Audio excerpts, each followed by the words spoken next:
Bible में बहुत से पुरुष और स्त्रियों के चरित्र का वर्णन है, परंतु बहुत कम लोगों के विषय में यह लिखा गया है कि वे सब मनुष्यों में से सबसे नम्र थे। मूसा के जीवन के बारे में यह गवाही स्वयं परमेश्वर का आत्मा देता है कि वह पृथ्वी पर रहने वाले सब मनुष्यों से बढ़कर नम्र था। यह एक अत्यंत बड़ा और अद्भुत प्रमाण है। गिनती 12:3 अब मूसा नाम का मनुष्य अत्यंत नम्र था, वह पृथ्वी पर रहने वाले सब मनुष्यों से अधिक नम्र था। परंतु यह नम्रता मूसा के जन्म से नहीं आई थी। कोई भी व्यक्ति स्वभाव से परमेश्वर की दृष्टि में सच्चा नम्र नहीं होता। जो नम्रता जन्म से दिखाई देती है वह अक्सर कमजोरी, डरपोकपन, आलस्य या स्वार्थी नीति हो सकती है। लेकिन बाइबल जिस नम्रता की गवाही देती है वह परमेश्वर के हाथों से गढ़ी जाती है। यह नम्रता बार बार की परीक्षाओं, असफलताओं, आंसुओं, प्रार्थनाओं और परमेश्वर के अनुशासन से होकर बनती है। मूसा का जीवन इसका सबसे बड़ा उदाहरण है। यदि हम मूसा के प्रारंभिक स्वभाव को देखें तो वह बिल्कुल विपरीत दिखाई देता है। बचपन से ही वह मिस्र के राजमहल में पला था, जहां शक्ति, ऐश्वर्य और शिक्षा का भरपूर वातावरण था। मूसा मिस्र की सारी विद्या में निपुण था। प्रेरितों के काम 7:22। राजमहल में रहते हुए वह राजकुमार की तरह जी रहा था। उसके पास अधिकार, बल और भविष्य का उच्च स्थान था। ऐसे वातावरण में पलने वाला व्यक्ति स्वाभाविक रूप से आत्मविश्वासी, महत्वाकांक्षी और जोशीला बनता है। यही हम मूसा के जीवन में देखते हैं। निर्गमन 2:11-12 में लिखा है कि जब मूसा जवान हुआ तो उसने अपने भाइयों पर हो रहे अत्याचार को देखा। एक मिस्री एक हिब्रानी दास को मार रहा था। तब मूसा ने चारों ओर देखा और जब कोई नहीं दिखाई दिया तो उसने उस मिस्री को मार डाला और रेत में छिपा दिया।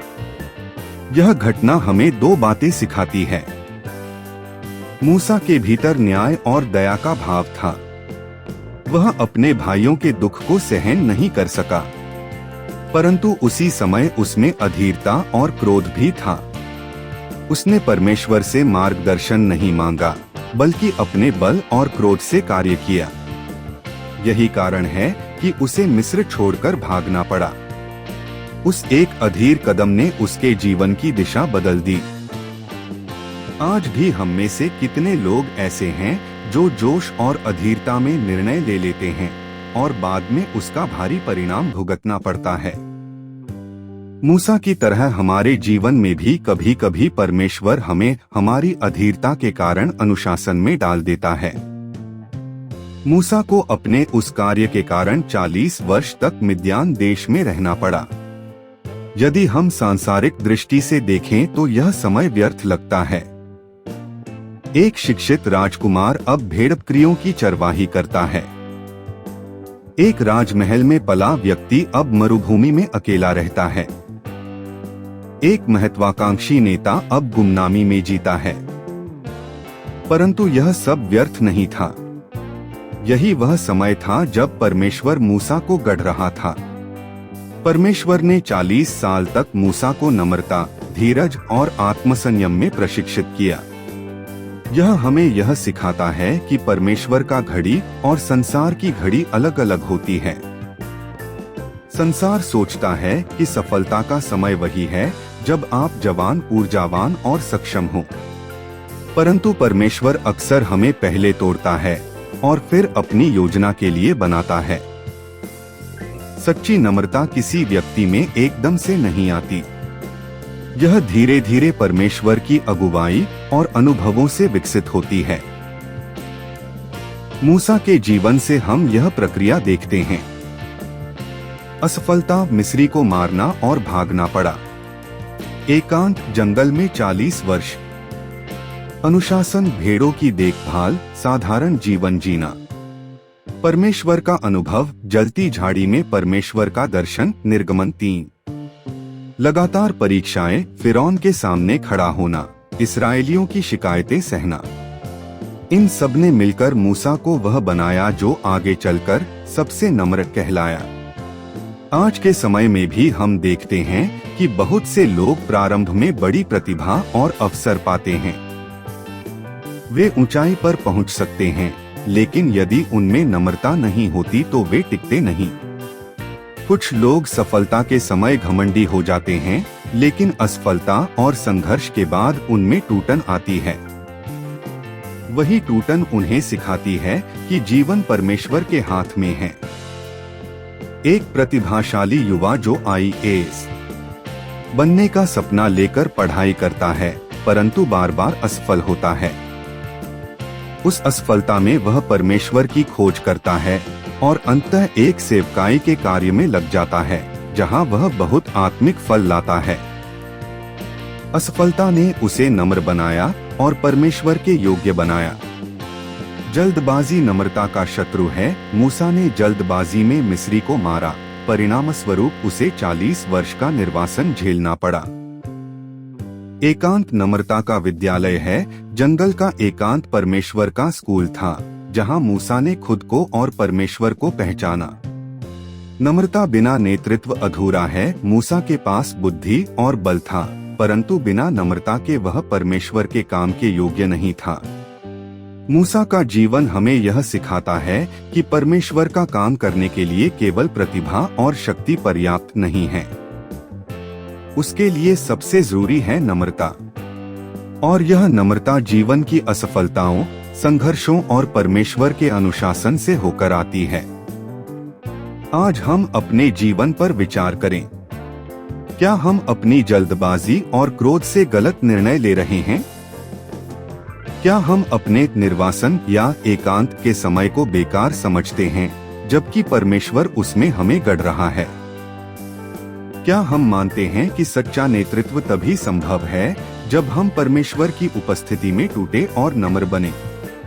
निर्गमन 3:1 मूसा अपने ससुर मिद्यान के याजक यित्रो की भेड़ बकरियां चराता हुआ जंगल के उस पार परमेश्वर के पर्वत होरेब तक गया।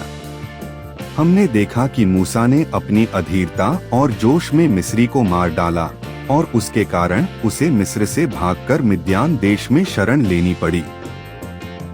यदि यह घटना केवल मनुष्य के दृष्टिकोण से देखी जाए तो यह एक दुखद अंत है। एक राजकुमार अब भेड़ बकरियों का चरवाहा। परंतु परमेश्वर के दृष्टिकोण से यह मूसा के जीवन का सबसे महत्वपूर्ण प्रशिक्षण काल था। राजमहल की शिक्षा और शक्ति ने मूसा को योग्य तो बनाया, परंतु नेतृत्व के लिए नम्रता और धीरज की आवश्यकता थी। और यह केवल जंगल की एकांतता और 40 वर्ष के अनुभवों से ही संभव था। मूसा जब मिद्यान पहुंचा तो वहां उसका जीवन बिल्कुल बदल गया। अब वह मिस्र का राजकुमार नहीं था, बल्कि एक भगोड़ा। अब वह सैनिकों का नेता नहीं, बल्कि भेड़ों का चरवाहा था। अब उसके पास महल की विलासिता नहीं, बल्कि रेगिस्तान का कठोर जीवन था।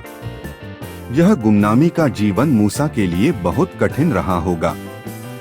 सोचिए, जिसने मिस्र की शक्ति और महिमा देखी हो, वह अब मरुभूमि में अजनबी लोगों के बीच साधारण जीवन जी रहा है। परंतु यही गुमनामी का जीवन उसके लिए नम्रता का पाठशाला था। परमेश्वर ने मूसा को वहां से तोड़ा और नया बनाया। मूसा यित्रो के घर में रहा और उसकी पुत्री सिप्पोरा से विवाह किया। यित्रो एक याजक था और परमेश्वर को मानता था। मूसा ने उसके घर में रहकर परिवार, जिम्मेदारी और साधारण गृहस्थ जीवन का अनुभव किया। एक राजकुमार होने के नाते मूसा को शायद कभी घरेलू कामकाज की कठिनाइयां नहीं झेलनी पड़ी होंगी, परंतु अब उसे पति और पिता की जिम्मेदारियां उठानी थीं। यह भी परमेश्वर का तरीका था उसे नम्र बनाने का। परिवार जीवन हमें सिखाता है कि दूसरों की सेवा और सहनशीलता कितनी आवश्यक है। मूसा ने यही सीखना शुरू किया। मूसा ने 40 साल तक भेड़ें चराईं। किसी को यह साधारण और महत्वहीन काम लगेगा, परंतु वास्तव में यही परमेश्वर का नेतृत्व विद्यालय था। भेड़ों के साथ रहने से मूसा ने 3 मुख्य बातें सीखी। धैर्य भेड़ें धीमी और भटकने वाली होती हैं। उन्हें बार बार इकट्ठा करना पड़ता है। सुरक्षा, जंगली जानवरों और कठिन परिस्थितियों से उन्हें बचाना पड़ता है। मार्गदर्शन, भेड़ों को सही दिशा में ले जाना चरवाहे का सबसे बड़ा कार्य है। क्या यह वही गुण नहीं है जो एक सच्चे नेता को चाहिए? मूसा बाद में लाखों इस्राएलियों को जंगल से निकालने वाला था।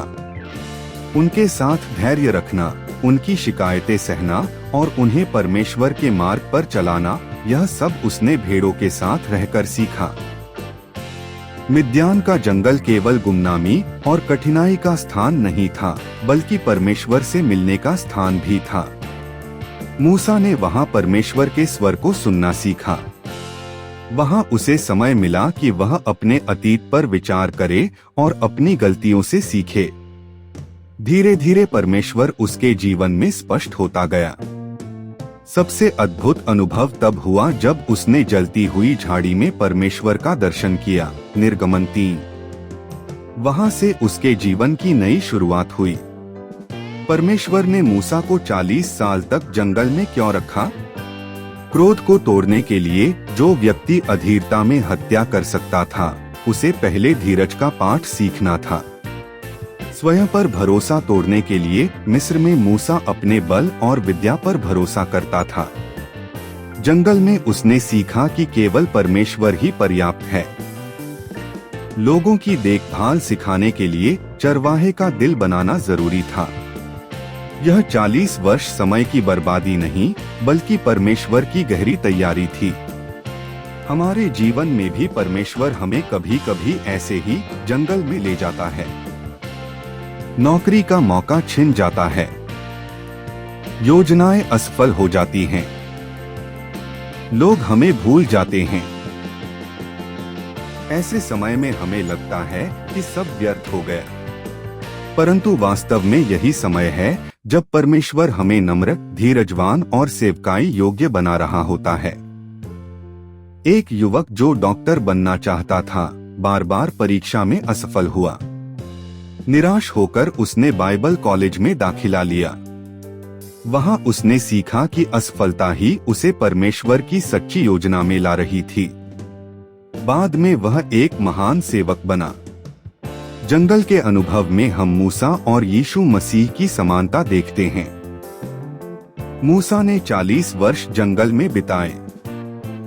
यीशु ने अपनी सेवकाई शुरू करने से पहले 40 दिन जंगल में उपवास किया। दोनों ने अकेलेपन और परीक्षा का सामना किया। दोनों ने नम्रता और परमेश्वर पर भरोसा रखना सीखा। इससे पता चलता है कि परमेश्वर अपने महान कार्यों के लिए पहले अपने सेवकों को जंगल से होकर ले जाता है। जंगल का समय व्यर्थ नहीं है, यह हमारे जीवन का प्रशिक्षण स्थल है। गुमनामी परमेश्वर की योजना हो सकती है। जब लोग हमें भूल जाते हैं, तब परमेश्वर हमें याद रखता है। छोटी जिम्मेदारियां बड़ी सेवकाई की तैयारी हैं। भेड़ों की देखभाल ने मूसा को इस्राएल का नेता बनाया। मूसा का मिद्यान का समय हमें यह सिखाता है कि परमेश्वर अपने सेवकों को धीरे धीरे गढ़ता है। वह जल्दबाजी में नहीं करता। जब तक मूसा पूरी तरह तैयार नहीं हुआ, परमेश्वर ने उसे इस्राएल की अगुवाई के लिए नहीं बुलाया। आज यदि आप जंगल के समय से गुजर रहे हैं, तो निराश न हो। यह वही स्थान है जहां परमेश्वर आपको भविष्य के लिए तैयार कर रहा है। गिनती 12:3। अब वह मनुष्य मूसा पृथ्वी पर के सब मनुष्यों से अधिक नम्र था। मूसा की सच्ची नम्रता की परीक्षा उसके अपने घर, कुटुंब और इस्राएलियों के बीच हुई। परिवार की आलोचना, भाई बहनों की ईर्ष्या, लोगों की शिकायतें, इन सब ने मूसा को परखा। लेकिन इन्हीं परीक्षाओं में उसका चरित्र और भी उज्ज्वल हुआ। निर्गमन 4 में लिखा है कि जब मूसा अपने परिवार के साथ मिस्र की ओर जा रहा था, तो रास्ते में यहोवा ने उसे मार डालने की चेष्टा की। कारण था कि उसने अपने पुत्र का खतना नहीं किया था। तब उसकी पत्नी सिप्पोरा ने पत्थर का चाकू लेकर अपने पुत्र का खतना किया और मूसा से नाराज होकर कहा, तू तो मेरे लिए खूनी दूल्हा है। यह घटना हमें सिखाती है कि मूसा को अपने ही घर में आध्यात्मिक संघर्षों का सामना करना पड़ा। परिवार कभी कभी परमेश्वर की बुलाहट को समझ नहीं पाते। निकट संबंधों से विरोध मिलना हृदय को सबसे अधिक दुख देता है। परंतु मूसा ने इस विरोध का सामना बिना झगड़े या आत्मरक्षा के किया। उसने परमेश्वर की आज्ञा का पालन करना चुना। जब परिवार विरोध करे तब भी परमेश्वर की आज्ञा सर्वोपरि है। गिनती 12 में लिखा है कि मूसा की बहन मरियम और भाई हारून उसके विरुद्ध बोलने लगे। उन्होंने कहा, क्या यहोवा ने केवल मूसा ही के द्वारा बातें की हैं? क्या उसने हमारे द्वारा भी बातें नहीं की? यहाँ समस्या केवल मूसा की कूशी स्त्री से विवाह तक सीमित नहीं थी, बल्कि उनके दिल में ईर्ष्या थी। उन्हें लगा कि क्यों केवल मूसा ही नेता है, क्यों परमेश्वर सिर्फ उसी से बातें करता है। परंतु मूसा ने क्या किया? उसने अपने बचाव में कुछ नहीं कहा। उसने उन्हें दोष नहीं दिया। जब मरियम को कोढ़ हो गया तब भी मूसा ने उसके लिए दया करके प्रार्थना की, हे परमेश्वर, उसे चंगा कर। यही सच्ची नम्रता है, विरोध करने वालों के लिए भी करुणा रखना। मिस्र से निकलने के बाद इस्राएली बार बार मूसा के विरुद्ध बोलते रहे। कभी पानी की कमी पर शिकायत की, कभी खाने को लेकर, कभी यह कहा कि अच्छा होता यदि हम मिस्र में ही मर जाते। कितनी बार उन्होंने मूसा को पत्थरवाह करने की भी योजना बनाई। निर्गमन 17:4। एक सामान्य नेता ऐसे लोगों को छोड़ देता या गुस्से में उन्हें शाप देता, परंतु मूसा बार बार उनके लिए बीच बचाव करता रहा। निर्गमन 32 में जब उन्होंने सोने का बछड़ा बनाया और परमेश्वर ने उन्हें नाश करने की बात कही तो मूसा ने दीन होकर कहा, यदि तू इन्हें क्षमा नहीं करेगा तो मेरा नाम भी अपनी पुस्तक से मिटा दे। क्या यह नम्रता का चरम नहीं है? अपने विरुद्ध बोलने वालों के लिए अपना जीवन अर्पित करने की तत्परता। हालांकि अधिकांश समय मूसा नम्र रहा, पर एक घटना में उसका क्रोध भड़क गया। गिनती 20 में जब लोगों ने पानी के लिए शिकायत की तब परमेश्वर ने उसे चट्टान से बात करने को कहा, परंतु मूसा गुस्से में आकर बोला, हे बागियों सुनो, क्या हम इस चट्टान से तुम्हारे लिए जल निकालेंगे? और उसने चट्टान को 2 बार लाठी से मारा। जल तो निकला, परंतु परमेश्वर ने कहा कि तू और हारून इस्राएल को उस देश में नहीं पहुंचाओगे। यह घटना बताती है कि मूसा भी मनुष्य था, लेकिन यहाँ से हमें शिक्षा मिलती है कि नम्रता जीवन भर बनाए रखने की आवश्यकता है। एक क्षण की असावधानी भी परिणाम बदल सकती है।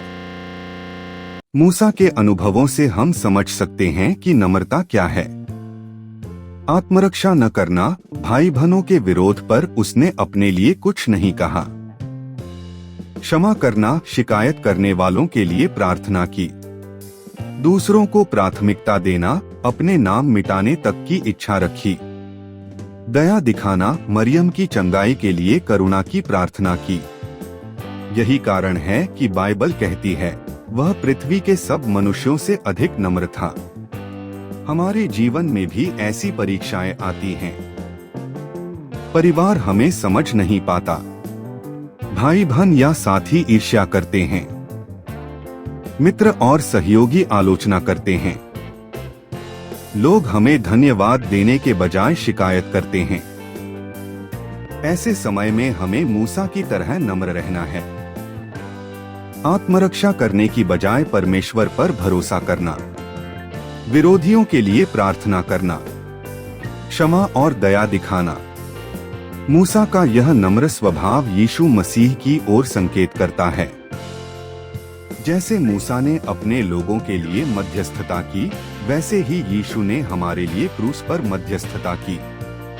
जैसे मूसा ने कहा, मेरा नाम मिटा दे, वैसे ही यीशु ने कहा, हे पिता, इन्हें क्षमा कर। मूसा धरती पर सबसे अधिक नम्र था और यीशु ने कहा, मैं नम्र और मन में दीन हूँ। मत्ती 11:29। मूसा की नम्रता केवल छाया थी, पूर्णता तो यीशु में है। एक बार एक पादरी की बहुत आलोचना हुई। लोग कहते थे, यह उपदेश अच्छा नहीं देता, यह लोगों का ध्यान नहीं रखता। एक दिन किसी ने उससे पूछा, आप इतने विरोध और आलोचना का सामना कैसे कर लेते हैं? उसने उत्तर दिया, मैं आलोचना को कभी अपने हृदय में नहीं उतरने देता। मैं उसे परमेश्वर के चरणों में रख देता हूँ और उनके लिए प्रार्थना करता हूँ। यह मूसा की नम्रता जैसा ही है। मूसा का जीवन हमें यह सिखाता है कि नम्रता केवल जंगल में सीखी हुई आदत नहीं, बल्कि रिश्तों और परीक्षाओं में सिद्ध होने वाली वास्तविकता है। परिवार के विरोध में, भाई बहनों की ईर्ष्या में, लोगों की शिकायतों में मूसा ने स्वयं को नहीं बल्कि परमेश्वर को ऊंचा किया। इसीलिए परमेश्वर ने उसे इस्राएल का महान नेता बनाया। गिनती 12:3। अब वह मनुष्य मूसा पृथ्वी पर के सब मनुष्यों से अधिक नम्र था। मूसा की नम्रता अंततः कहाँ पहुँचती है? उसका चरम शिखर और यह कैसे यीशु मसीह में पूर्ण होता है। मूसा ने 40 वर्षों तक इस्राएल को जंगल में मार्गदर्शन किया, परंतु गिनती 20 की घटना, चट्टान को मारना के कारण परमेश्वर ने उसे प्रतिज्ञा किए हुए देश में प्रवेश करने नहीं दिया। व्यवस्था विवरण 34:1-4 में लिखा है, मूसा ने नबो पर्वत पर चढ़कर समस्त कनान देश को देखा। परमेश्वर ने कहा, मैंने तेरे पितरों से यह देश देने की शपथ खाई थी, मैंने तुझे इसे देखने दिया, परंतु तू वहां प्रवेश न करेगा। यह क्षण अत्यंत विनम्रता मांगता था। 80 वर्षों की मेहनत, नेतृत्व और संघर्ष, फिर भी अंतिम फल को स्वयं न देख पाना। परंतु मूसा ने विद्रोह या शिकायत नहीं की। उसने परमेश्वर की इच्छा को स्वीकार किया। यही उसकी नम्रता का शिखर था। मूसा ने यहोशू को नेतृत्व सौंपा। उसने अपनी शक्ति या पद से चिपककर नहीं रखा। उसने यहोशू को आशीष दी और लोगों के सामने स्थापित किया। कितना बड़ा सबक! बहुत से लोग अपनी स्थिति छोड़ना नहीं चाहते, पर मूसा ने नम्र होकर नया नेता खड़ा किया। नम्र व्यक्ति जानता है कि परमेश्वर का काम किसी एक व्यक्ति पर निर्भर नहीं, बल्कि उसकी योजना पर है। व्यवस्था विवरण 34:5-7 में लिखा है, तब यहोवा का दास मूसा वहीं मोआब देश में यहोवा की आज्ञा के अनुसार मर गया, और यहोवा ने उसे मोआब देश की एक तराई में दफनाया, और आज तक कोई उसकी कब्र नहीं जानता। क्या यह नम्रता का सर्वोच्च उदाहरण नहीं है? न कोई स्मारक, न कोई समाधि, न कोई स्मृति स्तंभ, केवल परमेश्वर ने उसे दफनाया। यही कारण है कि मूसा की नम्रता मानव इतिहास में अद्वितीय कही गई। मूसा की नम्रता एक छाया थी जिसकी पूर्ति यीशु मसीह में हुई। मूसा ने लोगों के लिए मध्यस्थता की, यीशु ने क्रूस पर पूर्ण मध्यस्थता की। मूसा ने अपने नाम मिटाने तक की इच्छा रखी, यीशु ने सचमुच अपना जीवन अर्पित कर दिया। मूसा ने प्रतिज्ञा का देश केवल दूर से देखा, यीशु ने हमें स्वर्गीय प्रतिज्ञा का देश दिलाया। मूसा को यहोवा ने दफनाया, यीशु कब्र से जी उठा और हमें अनंत जीवन दिया। फिलिप्पियों 2:5-8 में लिखा है, मसीह यीशु अपने आप को दीन किया और मृत्यु तक, वरन क्रूस की मृत्यु तक आज्ञाकारी रहा। मूसा नम्रता का उदाहरण है, पर यीशु नम्रता का पूर्ण स्वरूप है। मूसा के जीवन और मसीह की नम्रता से हमें ये बातें सीखनी चाहिए। परमेश्वर की योजना सर्वोपरि है, चाहे हमारे सपने अधूरे रहें, परमेश्वर की इच्छा में शांति माने। नेतृत्व सेवा है, अधिकार नहीं, जैसे मूसा ने यहोशू को आशीष दी। विरोधियों के लिए करुणा रखें, जैसे मूसा ने मरियम और लोगों के लिए प्रार्थना की। अनजानी कब्र की तरह नम्र रहना, अपने नाम की महिमा नहीं बल्कि परमेश्वर की महिमा हो। यीशु का अनुसरण करना, क्योंकि वही नम्रता का पूर्ण आदर्श है। एक गांव में एक बुजुर्ग प्रचारक थे। उन्होंने जीवन भर प्रभु की सेवा की, हजारों आत्माएं मसीह में आईं। परंतु जब उनका देहांत हुआ तो किसी ने उनकी कब्र पर भव्य स्मारक नहीं बनाया। केवल एक साधारण पत्थर पर लिखा था, यह परमेश्वर का दास यहाँ विश्राम करता है। लोगों ने कहा, क्या यह गवाही पर्याप्त नहीं? वास्तव में वही उनकी सबसे बड़ी पहचान थी, परमेश्वर का दास। यह मूसा और मसीह की नम्रता का ही प्रतिबिंब था। मूसा का जीवन हमें यह सिखाता है कि नम्रता केवल गुण नहीं बल्कि विश्वास का मार्ग है। उसने अपने परिवार, भाई बहन और लोगों की आलोचना सहकर भी नम्रता नहीं छोड़ी। उसने अपने नेतृत्व को भी नम्र होकर सौंप दिया। उसने अपने सपनों को भी नम्र होकर परमेश्वर की इच्छा में समर्पित कर दिया। और उसकी मृत्यु भी गुप्त व अनजानी रही, सिर्फ परमेश्वर को ज्ञात। परंतु यीशु मसीह में यह नम्रता पूर्णता को पहुंची। मूसा हमें नम्रता की ओर ले जाता है और यीशु हमें उसमें परिपूर्ण बनाता है। आओ हम साथ मिलकर प्रार्थना करें। हे प्रभु यीशु, तूने अपने आप को दीन कर हमें अनंत जीवन दिया। तूने अपनी महिमा को छोड़कर सेवक का रूप धारण किया ताकि हम पाप से छूटकर तुझ में जीवन प्राप्त करें। हे प्रभु, हमें भी मूसा और तेरे समान नम्र बना कि हम विरोध और आलोचना के समय भी संयमित और शांत बने रहें। हमारे जीवन में तेरी दया और क्षमा प्रकट हो और हमारे हर कार्य से तेरे प्रेम का प्रतिबिंब दिखाई दे। हे प्रभु, हमारी जल्दबाजी को रोक, हमारे हृदय को दीन बना और हमें तेरे आत्मा से भर ताकि हम तेरे मार्ग में चलते हुए नम्रता से दूसरों की सेवा करें। हमें सिखा कि असफलताओं और संघर्षों के बीच भी तेरी योजना पर भरोसा रखें। हमारा जीवन हमारे नाम की नहीं बल्कि केवल तेरे नाम की महिमा के लिए हो। आमीन। परमेश्वर का वचन सबके लिए है। इस सुसमाचार को प्रचार करें और आशीष का हिस्सा बनें ताकि आपके परिवार और मित्र भी प्रभु की शांति और आशा पाएं। लाइक और सब्सक्राइब करना न भूलें।